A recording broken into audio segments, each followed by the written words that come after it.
Merci d'être revenu si vite après cette pause. J'ai compris qu'il y avait un petit peu de précipitation et donc j'écourterai mes remerciements, non sans avoir salué d'abord les organisateurs de ce colloque, le responsable scientifique, M. Sylvain Chatry, pour ce très beau colloque, M. Sébastien Robin également, qui, en tant que directeur de cette antenne, a bien fait beaucoup pour son développement.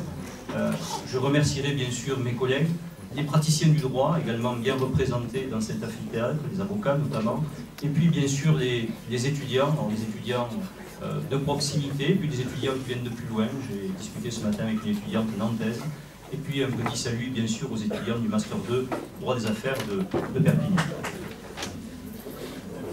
Ces remerciements d'usage réalisés, je dois dire que j'en ai un petit peu voulu à M. Chatry, l'organisateur de ce colloque, parce que je me suis rendu compte qu'avec un tel programme, je serai entouré, encerclé, sauf quelques intervenants de l'après-midi, par des spécialistes de propriété intellectuelle. Et il est vrai que je ne suis pas un spécialiste de propriété intellectuelle, même si évidemment, par mes travaux, j'ai rencontré à la périphérie, effectivement, toutes les difficultés de cette discipline. Alors, en proposant de confier à deux intervenants ayant des centres d'intérêt un petit peu distincts mais qui se rejoignent, un spécialiste de propriété intellectuelle et un amateur de droit de la concurrence, de traiter de la question de l'usage illicite du signe distinctif en ligne, je dois dire que très rapidement, je me suis rendu compte qu'avec un tel intitulé, j'étais inexorablement ramené par des vagues incessantes vers le droit de la propriété intellectuelle. Et il est vrai que la notion de signe distinctif a sa place dans le code de la propriété intellectuelle, dans tous les manuels qui s'intéressent à la propriété industrielle. Il est vrai également que la question de l'usage illicite, on disait tout à l'heure que les juristes s'intéressaient à l'illicite, bien sûr, comme les médecins s'intéressent à la maladie, eh bien, il est vrai effectivement que cette notion d'usage illicite, c'est une notion, c'est une expression qui est familière des spécialistes de la propriété intellectuelle, qu'il est un petit peu moins pour celui qui s'intéresse au droit de la concurrence déloyale, et c'est la raison pour laquelle il n'est pas du tout exclu que cette intervention puisse avoir deux titres, celui qui m'avait été confié, c'est-à-dire l'usage illicite du signe distinctif en ligne, aspect de concurrence, et un autre titre, me semble-t-il peut-être plus opportun, qui serait l'usage déloyal du signe distinctif en ligne, et vous avez bien compris que je vous parlerai de déloyauté dans le cadre de cette intervention. Alors, si M. Chatry a quand même choisi de me confier le volet aspect de concurrence dans son esprit pour un tel sujet, c'est parce qu'il souhaitait, bien sûr, que ce volet soit présenté, et probablement qu'il jugeait opportun que ce volet soit présenté. Et je dois dire que le retour sur expérience, en quelque sorte, l'examen de la jurisprudence, témoigne sans aucun doute de l'importance, que je relativiserai tout à l'heure, de l'importance du droit de la concurrence déloyale pour saisir, apprécier, sanctionner éventuellement l'usage illicite, déloyal du signe distinctif en ligne.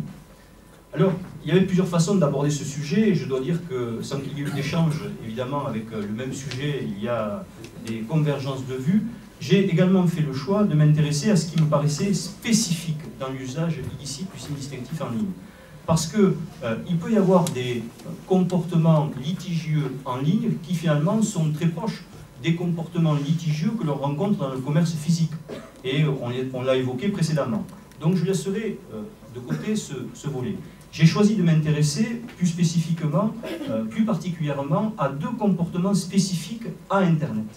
Et dans les comportements spécifiques à Internet, qui sont des comportements litigieux parce qu'il est question de l'usage d'un signe distinctif, eh bien, j'ai trouvé dans la jurisprudence, finalement, deux questions qui m'ont paru plus intéressantes peut-être que d'autres. La question, effectivement, des mots-clés directeurs de recherche, qui ont déjà été évoqués avec le système AdWords, et la question, bien sûr, des noms de domaine. Ce sont là vraiment deux problématiques spécifiques à Internet qui présentent, me semble-t-il, un intérêt particulier. Alors, le premier comportement qui m'a intéressé, bien sûr, c'est celui des professionnels qui font l'acquisition. J'ai bien entendu, on ne peut pas parler d'achat, on ne peut pas parler d'exclusivité, puisqu'il y aura un partage dans cette acquisition, qui font l'acquisition de mots-clés auprès d'entreprises qui exploitent un moteur de recherche. Alors, de ce que j'ai pu découvrir avec mes lectures, c'est que finalement, c'est Google. Il est question essentiellement de Google, et d'après les statistiques, les informations que j'ai trouvées, pour les années 2012 et 2013, on évoque des parts de marché sur le référencement en ligne qui représenteraient, les chiffres que j'ai trouvés, 90%, voire 94% du système de référencement. Donc effectivement, beaucoup d'arrêts concernent évidemment des situations qui mettaient notamment dans le contentieux la société Google. Alors, avec ce type de comportement, le professionnel, en réalité, souhaite que son entreprise soit référencée sur une liste de résultats. Il fait l'acquisition d'un mot-clé pour que, quand ce mot-clé est choisi par un internaute, au hasard, eh bien, un lien hypertexte apparaisse qui puisse diriger cet internaute vers sa société. Et évidemment, c'est un enjeu stratégique, le choix des mots-clés, et c'est un investissement important pour les sociétés qui se livrent évidemment à cet exercice. Et les spécialistes d'intelligence économique, effectivement, en parlent très régulièrement, des stratégies à mettre en œuvre dans l'acquisition de ces mots-clés. Toutefois, ils négligent, et c'est peut-être le rôle que j'aurai aujourd'hui, ils négligent la question de la responsabilité qui peut être liée à cette fameuse acquisition de mots-clés, quand ce mot-clé est le signe distinctif d'une autre entreprise, voire d'un concurrent. Voilà le premier comportement qui, me semble-t-il, présente un intérêt spécifique pour ce sujet. Le second comportement qui présente un intérêt spécifique pour ce sujet, c'est bien sûr l'enregistrement et l'utilisation des noms de domaine. Alors, cette expression, chacun sait, je pense, a déjà une image bien précise de ce dont il s'agit, c'est finalement le nom d'un site internet, pour dire les choses extrêmement simplement, même si la composition de ce nom eh bien, est un petit peu plus complexe, et effectivement, il faut distinguer le préfixe, le radical, le suffixe, ou bien la partie que l'on appelle le nom de domaine de premier niveau, qui en réalité est le suffixe, la partie qui concerne le nom de domaine de second niveau, qui en réalité est le radical. Enfin, ce sont des expressions que les spécialistes de l'Internet emploient et que j'essaierai d'employer sans tronquer le sens qu'il faut leur donner. Alors en France, là encore, le dépôt d'un nom de domaine est relativement libre, et parce qu'il est libre, eh bien, c'est la fameuse pièce avec la liberté d'un côté et la responsabilité de l'autre, eh bien, c'est un comportement qui doit être responsable, le dépôt, l'enregistrement d'un nom de domaine. Et effectivement, le choix d'un nom de domaine peut, comme le choix d'un mot-clé, porter atteinte à un signe distinctif dont une autre personne est titulaire. Et donc la question de la responsabilité pour ce second type de comportement se pose, et elle se pose à travers les mécanismes, notamment de la déloyauté, puisque le volet propriété intellectuelle, vous l'avez compris, il a été bien abordé par le professeur Clavel. Alors, si on se contente, et c'est déjà beaucoup de travail, d'apprécier ces comportements à l'aune du droit de la concurrence, des aspects de la concurrence, eh bien, nous viennent à l'esprit évidemment des notions que l'on retrouve d'ailleurs dans les décisions, sans que les juges véritablement les distinguent un petit peu plus maintenant qu'il y a quelques années. On trouve effectivement l'appréciation au regard du droit de la concurrence déloyale, l'appréciation au regard du droit de la concurrence parasitaire, et puis l'appréciation au regard du droit des agissements parasitaires. Tous ceux qui s'intéressent à ces questions savent bien que finalement, la clé de répartition, le clivage, c'est est-ce que l'entreprise qui se prétend victime était en situation de concurrence, ou bien est-ce que l'entreprise qui se prétend victime n'était pas dans une situation de concurrence avec l'entreprise qui a usé de l'un de ces deux comportements litigieux. Alors, il faut dépasser ce vocabulaire, et je le ferai tout au long de cette intervention, parce que finalement, on sait aujourd'hui, on le sait même depuis longtemps, que ces actions, même si elles portent ici ou là des appellations différentes, sont fondées toujours sur les mécanismes de la responsabilité civile extra-contractuelle, la responsabilité pour faute des articles 1382 et 1383 du Code civil. Et pour finalement englober l'ensemble de ces situations qui sont différentes aussi, et donnent lieu à des interprétations différentes de la part des tribunaux au regard des éléments du dossier, bien sûr, eh bien, je parlerai de l'action en déloyauté, hein, et vous comprenez cette variation dans le sujet qui m'avait été donné, d'action en déloyauté permettant de sanctionner ce que l'on peut aussi nommer des comportements délictuels sur le marché. Alors, l'un des enjeux, me semble-t-il, de ce sujet, qui est un sujet neuf, c'est bien sûr d'apprécier le rôle de l'action en déloyauté au regard de ces comportements litigieux qui peuvent être qualifiés d'usage illicite d'un signe distinctif en ligne.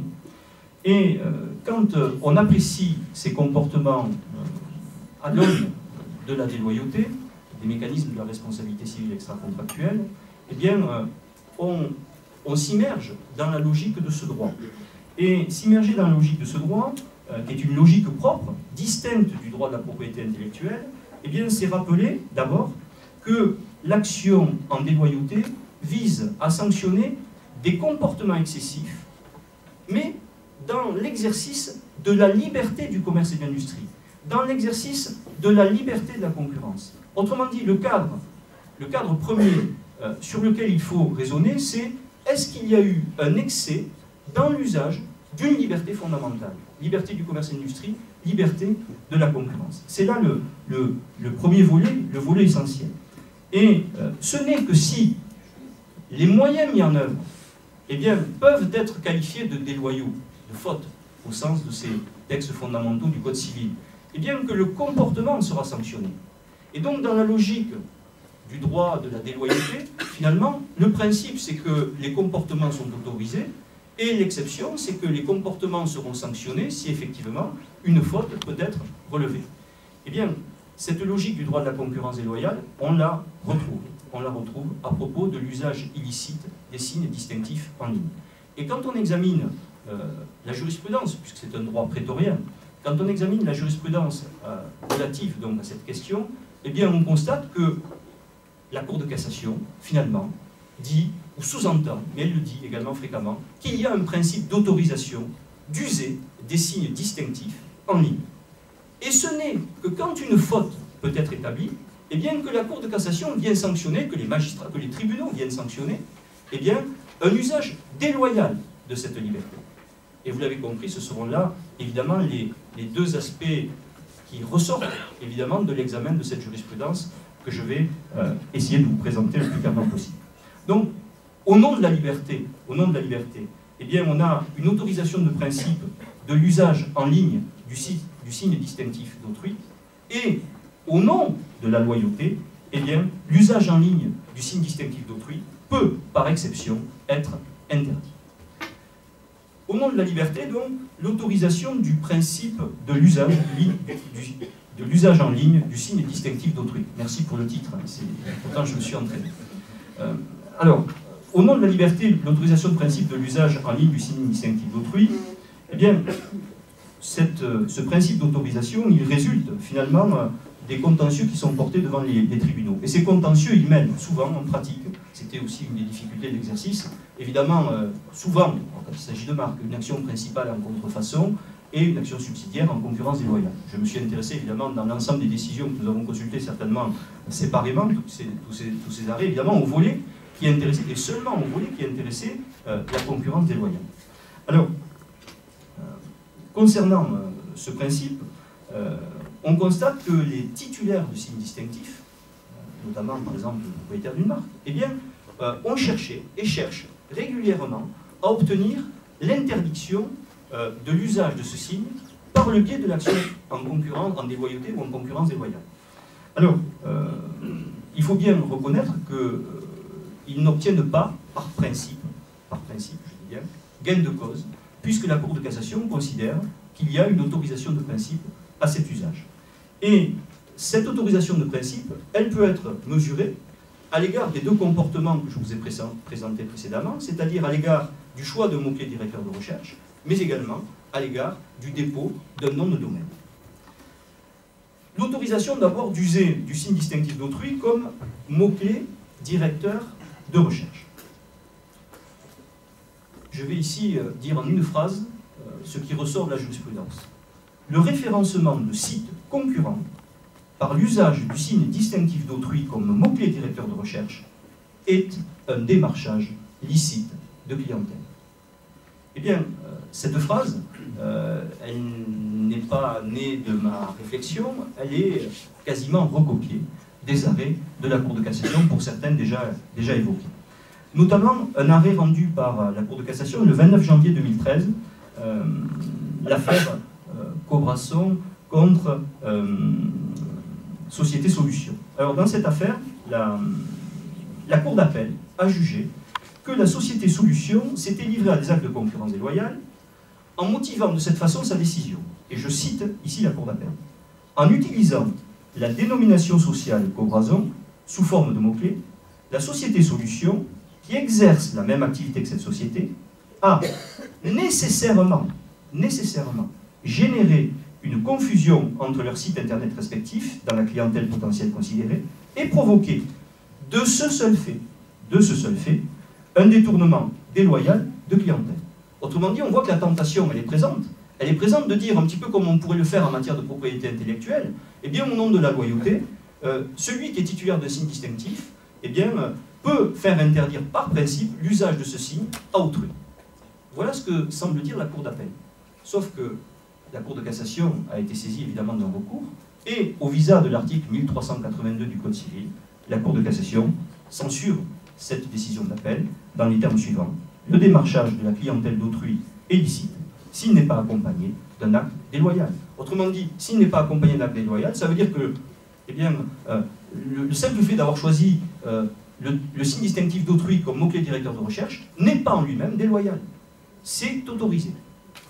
Alors évidemment, cela peut heurter, cela a été dit, notamment pour les spécialistes du droit des marques, où l'exclusivité est manifestement atteinte par cette nouvelle possibilité qu'offre Internet.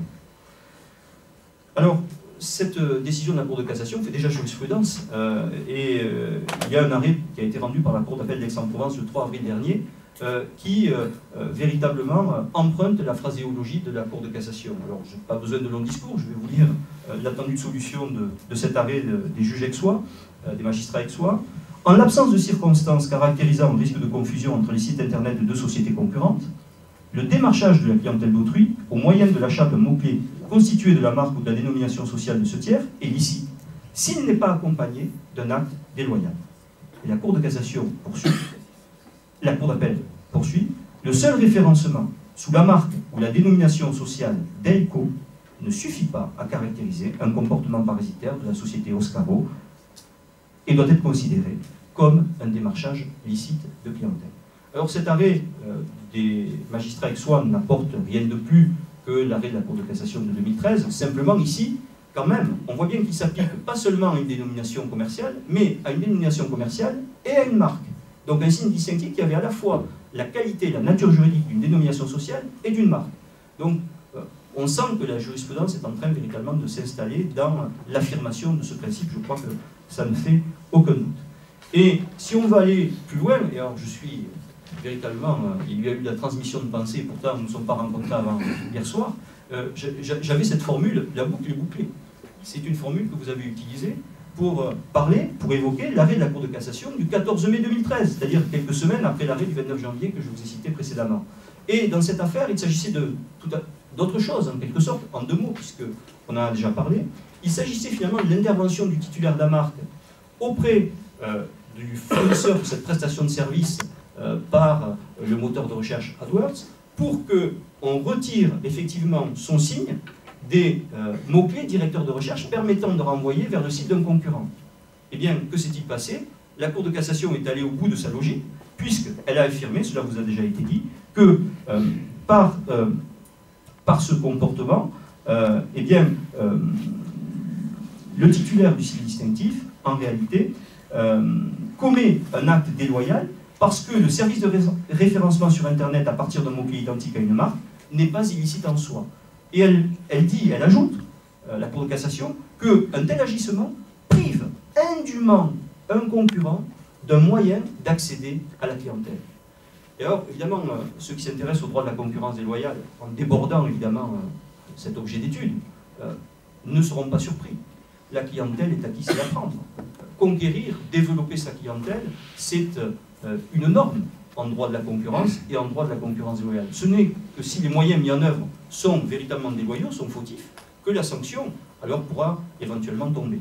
Et donc ici, on voit bien que finalement, celui qui est sanctionné, c'est le titulaire du signe distinctif, s'il met en œuvre une procédure de manière peut-être trop rapide, sans s'être assuré auparavant que les conditions de la déloyauté étaient réunies.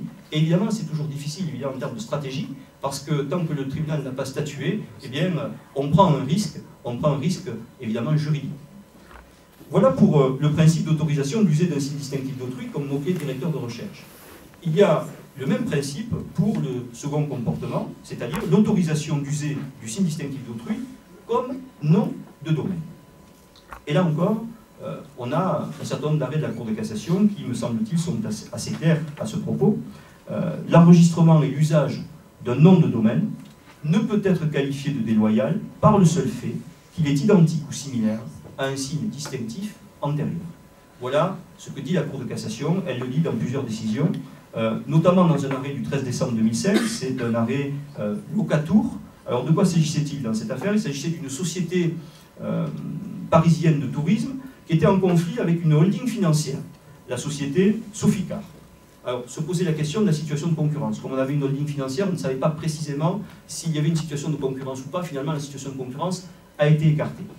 Et on reprochait à cette holding financière d'avoir déposé le nom de domaine locatour.com. Et elle a été assignée en contrefaçon de marque et en concurrence déloyale. Eh bien, les juges du second degré considèrent que le simple enregistrement en .com d'un nom de domaine préalablement enregistré en .fr ne constitue pas une atteinte au droit du titulaire sur ce nom de domaine. Voilà ce que dit la Cour de cassation. De la même façon, le 23 janvier 2007, dans une autre affaire, une affaire que l'on pourra appeler Argus, on a le même schéma, une situation, un conflit entre deux sociétés qui ne sont pas en situation de concurrence. Une société d'édition et une société qui a créé un site d'achat et de vente de matériel informatique. Sauf que la société d'édition reproche à la société informatique d'avoir enregistré le nom de domaine argus.fr et d'en avoir fait son enseigne commerciale, alors que la société d'édition publiait un hebdomadaire qui était intitulé l'Argus de l'automobile et des locomotions et qu'elle exploitait en outre un service télématique qui était intitulé Argus.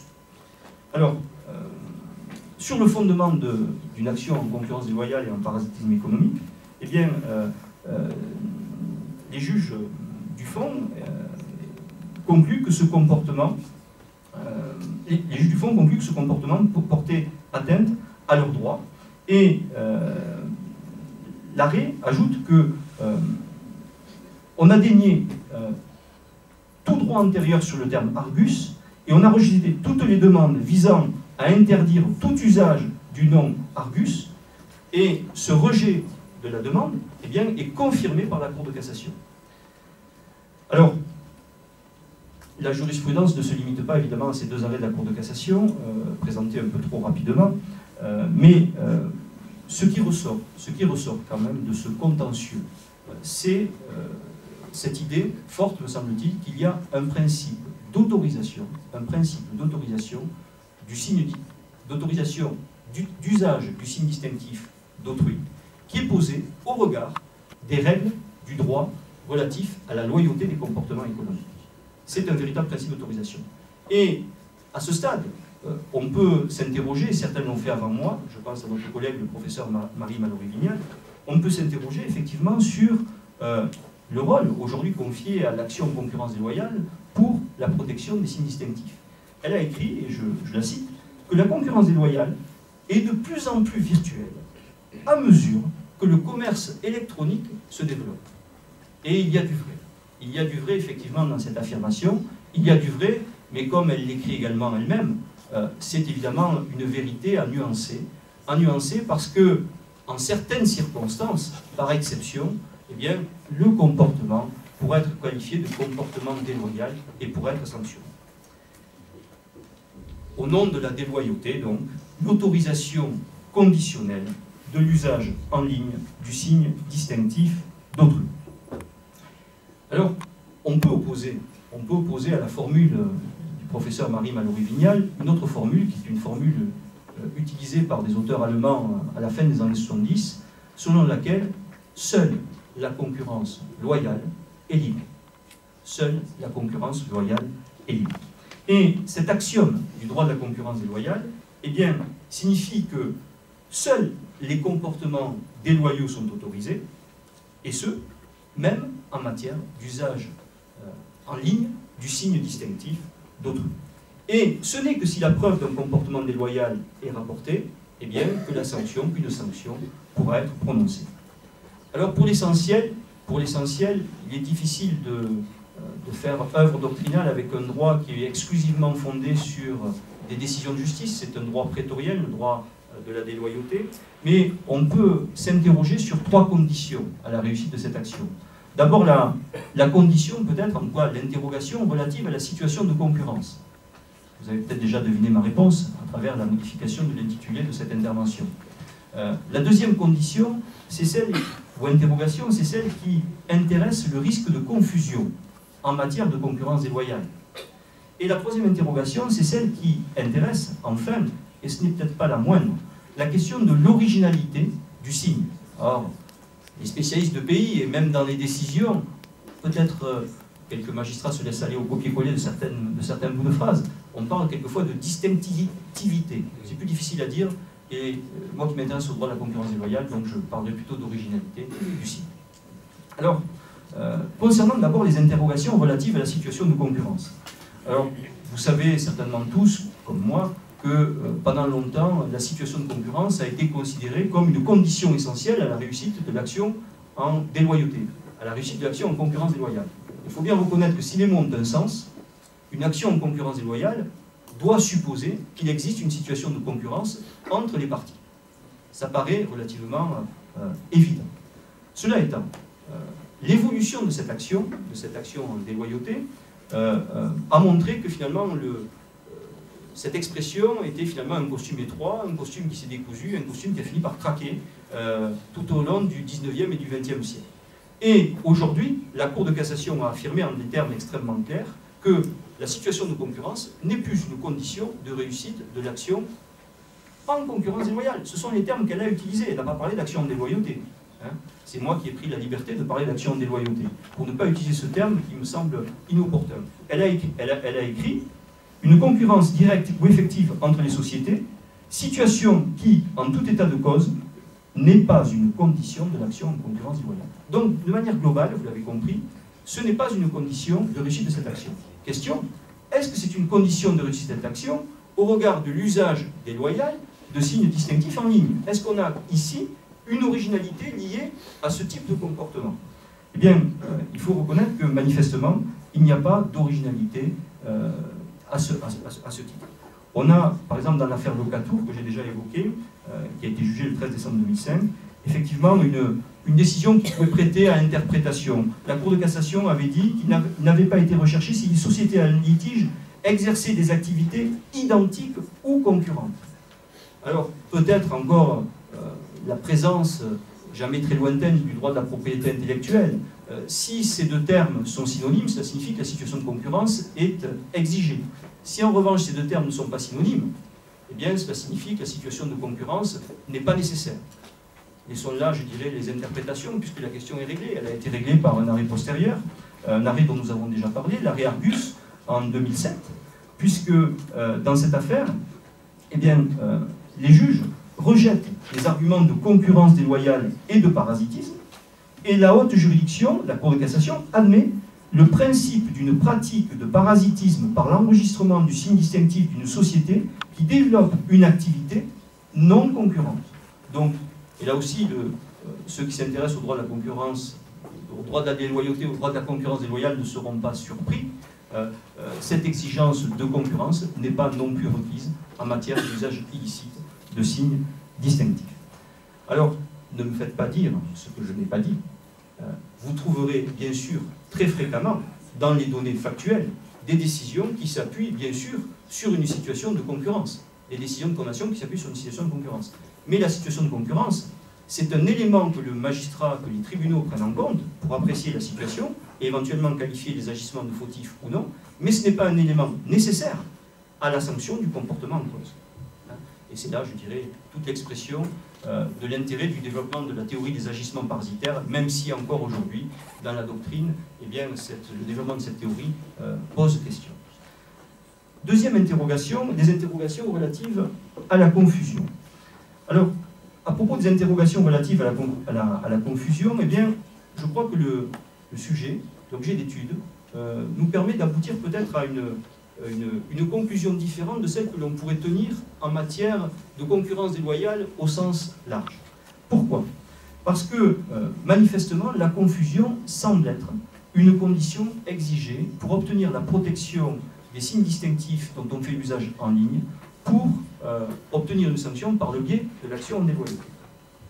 Dans l'affaire jugée le 29 janvier 2013, c'est une affaire qui là mettait aux prises deux concurrents de vente de matériel hi-fi et vidéo, les sociétés Solutions et Cobrazon, déjà parlé. Eh bien,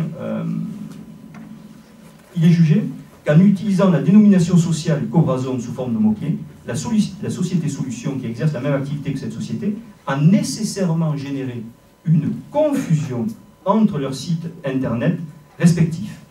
Et la Cour de cassation va venir censurer la décision des juges d'appel, mais elle va venir la censurer d'une telle façon qu'elle va renforcer l'exigence de la confusion. Pourquoi? Parce qu'elle reproche à la Cour d'appel de Paris de ne pas avoir relevé de circonstances caractérisant un risque de confusion. Donc c'est, me semble-t-il, ici, à la lecture de cet arrêt de la Cour de cassation, un élément qui va nécessairement dans le sens de l'exigence d'un risque de confusion, à tout le moins, ou de confusion avérée, pour la réussite de l'action en déloyauté. Et on trouve un autre arrêt du 14 mai 2013 qui va exactement dans le même sens. Alors je ferai une observation par rapport à cette exigence qui est posée, sans aucun doute, c'est que cette exigence de confusion mérite quand même d'être appréciée avec un regard distancié. Je m'explique. Dans la plupart des affaires, effectivement, qui intéressent des mots-clés directeurs de recherche ou des noms de domaine, l'exigence de la confusion sera recherchée, et quand elle ne sera pas recherchée ou établie, elle sera sanctionnée.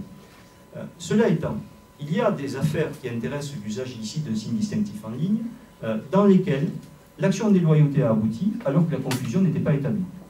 Tout simplement parce qu'on a déplacé le curseur sur un autre agissement déloyal. On n'a plus raisonner sur la situation d'un risque de confusion par l'apparition sur une page internet, finalement, des concurrents parce qu'ils ont usé d'un mot-clé directeur de recherche qui a permis de renvoyer et de créer ce lien hypertexte. La confusion est quelquefois écartée. Les magistrats disent qu'il n'y a pas de risque de confusion. Et pourtant, l'action en déloyauté aboutit. Pourquoi? Parce que ici, ce qui sera en cause, ce sera le message publicitaire qui peut accompagner, effectivement, le lien hypertexte qui apparaît. Et quand le message publicitaire est, on appelle ça du dénigrement indirect, prône de manière excessive les avantages liés au clic sur ce lien hypertexte, alors c'est considéré comme du dénigrement à l'égard, évidemment, du signe distinctif qui a été utilisé au titre d'un mot-clé directeur de recherche. Donc voilà le regard distancié que je souhaite avoir, parce qu'évidemment, quand on est spécialiste de propriété intellectuelle, qu'on s'intéresse au signe distinctif et à la question évidemment de la confusion, qui est une exigence évidemment en droit des marques, eh bien, on peut quelquefois oublier que la déloyauté, elle peut s'apprécier autrement que dans la confusion. Ici, elle s'apprécie dans le dénigrement. Voilà pour cette observation. Enfin, les interrogations relatives donc à l'originalité du signe imité. Alors, cette exigence, elle a été affirmée dans un arrêt de la Cour de cassation du 23 janvier 2007, une affaire dont nous avons déjà parlé, l'arrêt Ardus, et la Cour de cassation refuse de sanctionner la similitude entre des signes litigieux au motif suivant: le terme disputé est passé dans le langage courant. Le terme disputé est passé dans le langage courant, et il est utilisé dans d'autres domaines, tels ceux des assurances ou encore de la presse, que les sociétés poursuivies n'avaient pas utilisé un terme qui était distinctif et sur lequel celle-ci aurait développé sa notoriété. Autrement dit, la question de l'originalité, la condition d'originalité, est posée en droit de la concurrence déloyale, en droit de la déloyauté, pour dire si le signe n'est pas original, je me permettrai de ne pas utiliser le terme distinctif, même si la Cour de cassation le fait, si le signe n'est pas original, eh bien, vous ne pourrez pas bénéficier de la protection par le biais de l'action en déloyauté. Et cet arrêt de la Cour de cassation, il est venu donner du crédit à une jurisprudence abondante des juridictions du fond. J'ai relevé au hasard de mes lectures, ce sont des décisions que l'on a d'ailleurs évoquées hier soir au moment du dîner. Finalement, j'avais travaillé dessus, j'avais oublié. La décision service funéraire avec un trait d'union ou sans trait d'union, c'est un arrêt de la Cour d'appel de Paris du 25 mai 2005. Une autre décision, boîtetropico.com avec trait d'union ou sans trait d'union. Une autre décision, annonce-vacances.com avec ou sans trait d'union. Il y aurait un article à écrire sur le trait d'union en cette matière, parce que véritablement il y a beaucoup de contentieux qui partent de la seule présence ou de l'absence de ce trait d'union. Et à chaque fois, effectivement, eh bien, la question de l'originalité avait déjà été posée par les juges du fond. Alors, cette question de l'originalité, il faut dire qu'elle est plutôt approuvée unanimement, presque unanimement, par à la fois les spécialistes du droit de la concurrence et les spécialistes de la propriété intellectuelle. Vous me permettrez, j'en oublie, je citerai ce qu'a écrit par exemple Marie Mallory-Vignal. Elle jugeait curieux la protection d'un nom de domaine non distinctif, banal et générique. Marie Mallory-Vignal s'intéresse beaucoup à la concurrence déloyale.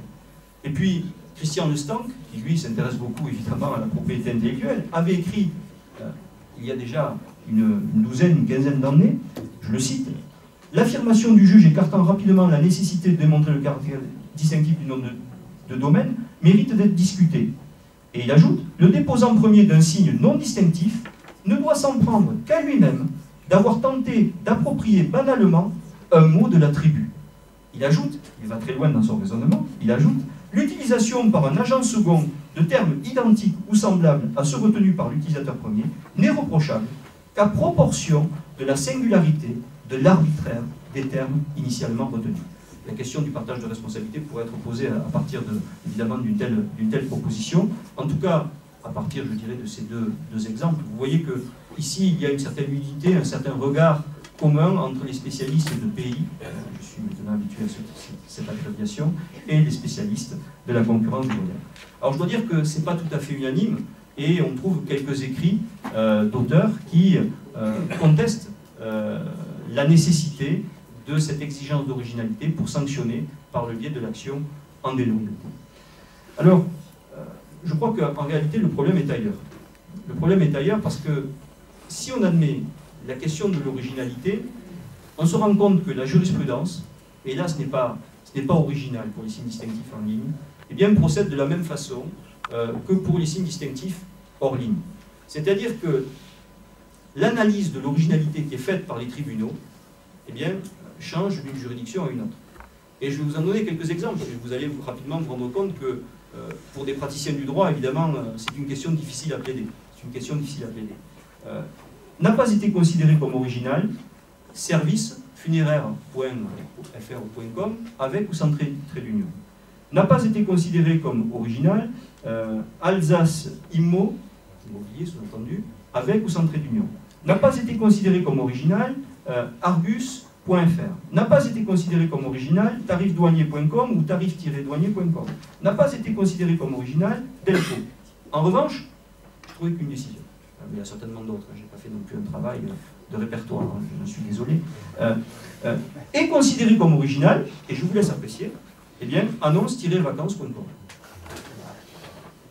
On a ici, je crois, à chaque fois l'association de noms communs, on a aussi l'association de toponymes, c'est aussi encore une autre problématique, qui a été en partie réglée avec des recours dans le Conseil constitutionnel, la modification du code des postes et des télécommunications.